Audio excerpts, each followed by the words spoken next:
ನಿತ್ಯಾನಂದಂ. ನಾನು ಡಾಕ್ಟರ್ ಶಿಲ್ಪಾ. ನಾನು ಭಗವಾನ್ ಶ್ರೀ ನಿತ್ಯಾನಂದ ಪರಮಶಿವಂರವರ ಭಕ್ತರಾಗಿ ಇದ್ದೀವಿ. ನಾನು ನನ್ನ ಕುಟುಂಬದವರು ಹತ್ರ ಈಗ 20 ವರ್ಷ ಆಗ್ತಾ ಬಂತು. ಏನಕ್ಕೆ ನಾನು ಈ ವಿಡಿಯೋನ ಮಾಡ್ತಾ ಇದ್ದೀನಿ ಅಂತಂದರೆ, ತುಂಬ ಜನ ನನ್ನ ಸ್ನೇಹಿತರು ಫೇಸ್ಬುಕ್ಕಲ್ಲಿರ್ಬೋದು, ಇನ್ಸ್ಟಾಗ್ರಾಮಲ್ಲಿರ್ಬೋದು, ವಾಟ್ಸಪ್ಪಲ್ಲಿರ್ಬೋದು ನನ್ನ ಕೇಳ್ತಾರೆ, ಗುರುಗಳು ಏನಕ್ಕೆ ಬೇಕು? ಎಷ್ಟೊಂದು ದೇವಿ ದೇವತೆಗಳಿರುವಾಗ ನಮಗೆ ಗುರುಗಳು ಏನಕ್ಕೆ ಬೇಕು? ಮತ್ತು ಎಷ್ಟೊಂದು ಜನ ಇರುವಾಗ ಇವರೇ ಸರಿಯಾದ ಗುರು ಅಂತ ನಾವು ಹೇಗೆ ತಿಳ್ಕೊಳ್ಳೋದು ಅಂತ ಹೇಳಿ ಕೇಳ್ತಿರ್ತಾರೆ.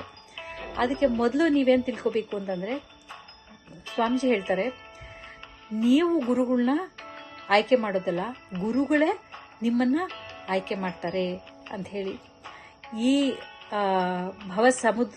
ಭವಸಾಗರದಂತಹ ಈ ಜೀವನನ ನೀವು ದಾಟೋದಿಕ್ಕೆ ನಿಮಗೆ ಒಂದು ಗುರುಗಳ ಅವಶ್ಯಕತೆ ಇರುತ್ತೆ. ನಿಮ್ಗೇನೊಂದು ದಾರಿದೀಪ ಇರೋದಿಲ್ಲ, ಒಂದು ಮ್ಯಾಪು ಏನು ಇರೋದಿಲ್ಲ. ಹೇಗೆ ದಾಟ್ತೀರಾ? ಅದಕ್ಕೆ ನಿಮ್ಮ ಗುರುಗಳ ಅವಶ್ಯಕತೆ ಇರುತ್ತೆ. ಗುರುಗಳು ಸುಮ್ಮನೆ ಒಂದು ಟೀಚರ್ ಅಲ್ಲ, ಅವರು ನಿಮ್ಮ ಮತ್ತು ದೈವದ ನಡುವೆ ಇರುವಂಥ ಒಂದು ಲಿಂಕ್ ಅಂತ ಏನು ಹೇಳ್ತೀವಿ, ಅದು ನಿಮ್ಮ ಗುರುಗಳು. ನೀವು ಸರಿಯಾದ ಗುರುಗಳನ್ನ ನೀವು ಆಯ್ಕೆ ಹೇಗೆ ಮಾಡ್ಕೋತೀರಾ? ನನಗೆ ಏನಕ್ಕೆ ಭಗವಾನರು ನನಗೆ ಇಷ್ಟ ಅಂತಂದರೆ, ಅವ್ರು ನಮಗೇನು ಹೇಳ್ಕೊಡ್ತಾರೆ, ಅವರ ಜೀವನದಲ್ಲಿ ಅದನ್ನು ಅಳವಡಿಸ್ಕೊಂಡಿದ್ದಾರೆ, ಅವರು ಅದನ್ನು ಪ್ರತಿದಿನ ಬದುಕ್ತಿದ್ದಾರೆ. ಹಾಗಾಗಿ ನಂಗೆ ಅವ್ರನ್ನ ಅನುಸರಿಸೋದು ತುಂಬ ಸುಲಭ. ಅದಕ್ಕೆ ನನಗೆ ಭಗವಾನರು ನಾನು ನನ್ನ ಗುರುಗಳಾಗಿ ಆಯ್ಕೆ ಮಾಡ್ಕೊಂಡಿದ್ದೀನಿ. ಹಾಗೆ ಹೇಳೋದಕ್ಕಿಂತ ಭಗವಾನರು ಅವರ ಶಿಷ್ಯರನ್ನಾಗಿ ಆಯ್ಕೆ ಮಾಡ್ಕೊಂಡಿರೋದು ನನ್ನ ಪುಣ್ಯ ಅಂತ ನಾವು ಹೇಳ್ಬೋದು. ಮತ್ತು ಇನ್ನೊಂದೇನು ನೀವು ನೋಡಬೇಕು ಅಂತಂದರೆ, ನೀವು ನಮ್ಮ ಹಿಂದೂ ಧರ್ಮದ ಚರಿತ್ರೆಗಳನ್ನ ಮುಂಚಿನಿಂದ ಓದಿದ್ರೆ ನಿಮಗೇನು ಗೊತ್ತಾಗುತ್ತೆ ಅಂತಂದರೆ, ಗುರು ಅಂತಂದರೆ ನೀವೇನು ಮನುಷ್ಯ ರೂಪದಲ್ಲಿ ನೋಡಿದ ಮಾತ್ರಕ್ಕೆ ಅವ್ರನ್ನ ನೀವು ಮನುಷ್ಯ ಅಂತ ತಿಳ್ಕೊಳ್ಳೋಕ್ಕಾಗಲ್ಲ. ಎಲ್ಲ ದೇವಿ ದೇವತೆಗಳು ಮನುಷ್ಯನಿಗೆ ಅವಶ್ಯಕತೆ ಬಿದ್ದಾಗ ಒಂದು ಮನುಷ್ಯ ರೂಪದಲ್ಲಿ ಬರ್ತಾರೆ, ಅವರೇ ನಿಮಗೆ ಗುರುಗಳು ಅಂತ ಹೇಳಿ ನೀವು ಅವಾಗ ತಿಳ್ಕೊಬೋದು. ಏಕೆಂದರೆ ಇದು ನನಗೆ ಒಂದು ಅನುಭವ ಆಗಿ ನೋಡಿದ್ದೀನಿ ನಾನು.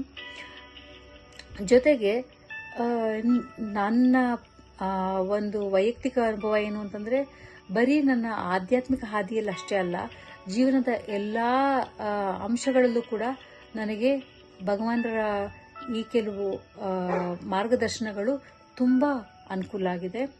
ನೀವು ಸರಿಯಾಗಿ ತಿಳ್ಕೊಬೇಕು ಅಂತಂದರೆ, ಇವಾಗ ಯಾವುದೋ ಒಂದು ಸಿಹಿ ತಿಂಡಿ, ಇದನ್ನು ಹಾಗಿದೆ ಹೀಗೆ ಇದೆ ಅಂತ ನಾನು ಹೇಳ್ಬೋದು, ಆದರೆ ನೀವೇ ಅದನ್ನು ತಿನ್ನೋದು ಹೊರತು ನಿಮಗದು ಹೇಗಿದೆ ಅನ್ನೋದು ಗೊತ್ತಾಗೋದಿಲ್ಲ. ಅದೇ ರೀತಿ ಇಲ್ಲಿ ಕೂಡ ಭಗವಾನರು ನಮ್ಮ ಜೀವನದಲ್ಲಿರೋದ್ರಿಂದ ನನಗೆ ಅಷ್ಟು ಅನುಕೂಲ ಆಯಿತು, ನನಗೆ ಇಷ್ಟು ಅನುಕೂಲ ಆಯಿತು ನಾನು ಹೇಳ್ಬೋದು. ಅದು ನೀವು ತಿಳ್ಕೋಬೇಕು ಅಂತಂದರೆ, ನೀವು ಕೂಡ ಅವರ ಕೆಲವು ದರ್ಶನಗಳಲ್ಲಿ ಭಾಗವಹಿಸಿ. ಕಾರ್ಯಕ್ರಮಗಳು ಪ್ರತಿನಿತ್ಯ ನಡೀತಿರುತ್ತೆ, ಫ್ರೀಯಾಗಿ ಇರುತ್ತೆ, ಉಚಿತವಾಗಿ ನಿಮಗೆ ಇದೆ. ಯೂಟ್ಯೂಬಲ್ಲಿ ಅವರೆಲ್ಲ ಒಂದು ಕಾರ್ಯಕ್ರಮಗಳೂ ಯೂಟ್ಯೂಬಲ್ಲಿದೆ. ಅವರು ಮಾತಾಡಿರುವಂಥ ಎಲ್ಲ ವಿಡಿಯೋಸ್ ಯೂಟ್ಯೂಬಲ್ಲಿದೆ, ಫ್ರೀಯಾಗಿದೆ. ಎಲ್ಲನೂ ನೀವು ಒಂದ್ಸತಿ ನೋಡಿಬಿಟ್ಟು ಎಲ್ಲ ಪ್ರೋಗ್ರಾಮ್ಸ್ನಲ್ಲೂ ಭಾಗವಹಿಸಿ ನಂತರ ನೀವೇ ಒಂದು ನಿರ್ಧಾರವನ್ನು ತೆಗೆದುಕೋಬೋದು. ನಮಗೆ ಯಾವ ಥರ ಭಗವಾನರು ನಮ್ಮ ಜೀವನದಲ್ಲಿ ಗುರುಗಳಾಗಿ ಮಾರ್ಗದರ್ಶನ ನೀಡ್ತಿದ್ದಾರೆ, ಒಬ್ಬರಿಗೂ ಅವರ ಜೀವನದಲ್ಲಿ ಅಂಥ ಒಂದು ಅವಕಾಶ ಸಿಗಲಿ ಅಂತ ನಾನು ಬಯಸ್ತೀನಿ. ನಿತ್ಯಾನಂದಂ.